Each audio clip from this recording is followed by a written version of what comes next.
Some videos that I found this week, and let me switch my camera here. So first one is another one. What I try to do is find videos that are good for novice or beginner woodworkers, and so all three of that I'm going to show you right now fall in that category. Anything about tools that you can see is very helpful. In other words, if you get somebody comparing bandsaws and you're a beginner, you probably want to watch that before you spend money on your first bandsaw. If anybody's doing a review of jointers, you probably want to see that before you buy a jointer, because maybe you're going to go for a benchtop jointer when in fact that's going to disappoint you. And there's always trade-offs with money, right? It's always about the money, folks.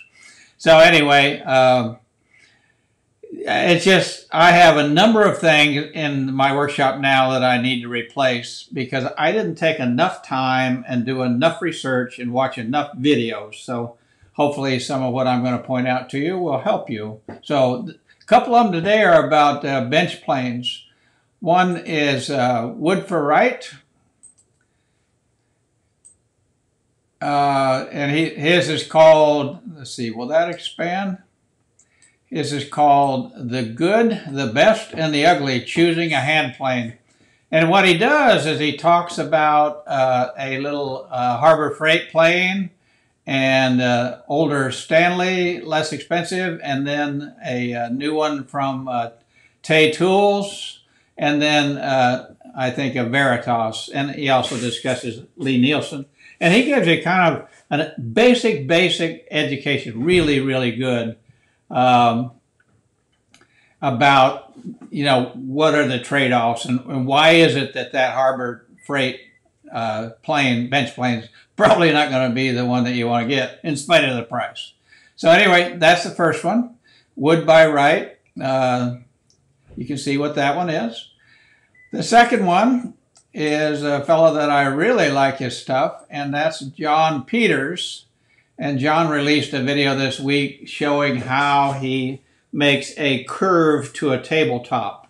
And so just his technique of using some hardwood, very thin, so that he can bend it, put it on a template, get that template all carved in shape, and then use your router on your real workpiece to make a nice, beautiful, symmetrical curve on top of a workpiece. So that's Jon Peters. If you haven't seen a lot of his videos, you really want to go kind of binge watch Jon's videos. He has a lot of good ones.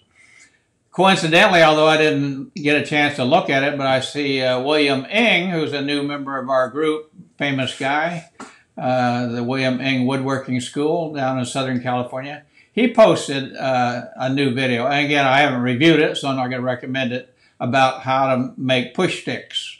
So as beginners, you need some push sticks. I got a new jointer I've already mentioned, and so I'm doing some new push sticks designed for a jointer. Big old puppy. Let me get this logo out of the way. And I'm not done with them yet. I'm going to put some holes to be able to grip on it here. And I got these kind of from our new guy in our group that's got some really cool videos. And one of the videos he has is how to use a jointer.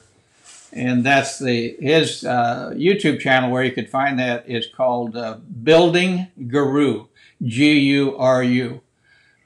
All right.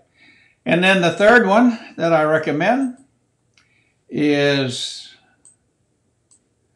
how to camber a plane blade without a grinder. If you watch a bunch of Paul Sellers, or if you hear people talk about a scrub plane.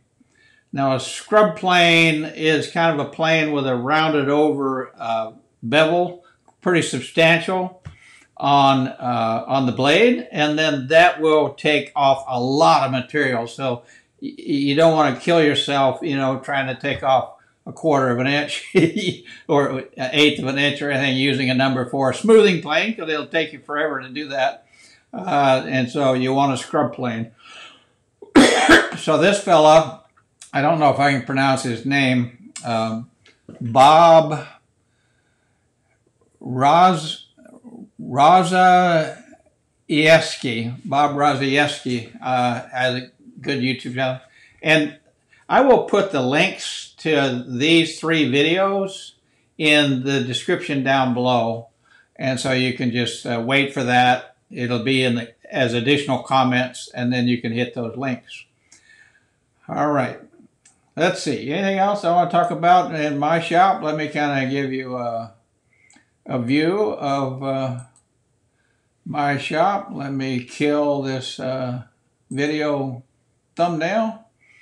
This is my shop today. I've got that new jointer back by the garage door in the right-hand corner there. 73-inch, 8-inch helical heads.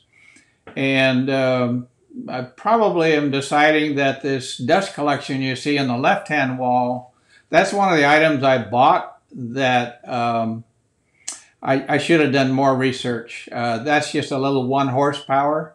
And from an article I recently read, apparently a 1 horsepower like that, you can have about 4 foot of hose, and that's about it. Anything more than that, it's not going to work that well. And when I put my hand over the end of the hose, I do not feel a whole lot of suction. But when I hook it up to my thickness planer, and I put a little flashlight behind it because it is a clear hose, that way I can see if the chips are still flowing. Just a little trick. If you've got a translucent hose, put a flashlight behind it, and then you can watch and see if stuff is actually still moving through the hose or whether or not you filled up your barrel. But anyway, I should not have bought a 1 horsepower. I should have got 1.75 or 2 horsepower.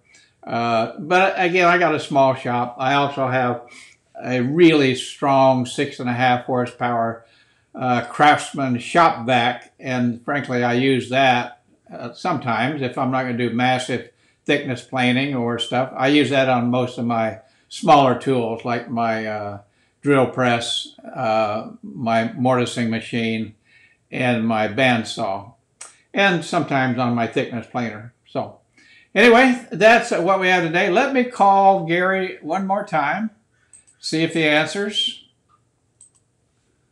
And let me get back to a different view here. So I will call Gary.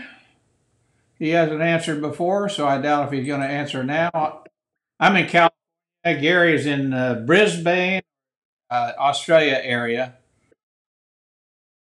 And I apologize. I just didn't, of course. Gary is not online. So it's like 8 o'clock in the morning back in Brisbane on a Monday morning.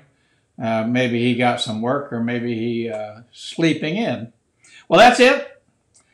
Watch for the links, and maybe we'll see you again next Sunday. Maybe not. Small Workshop Guy, signing off.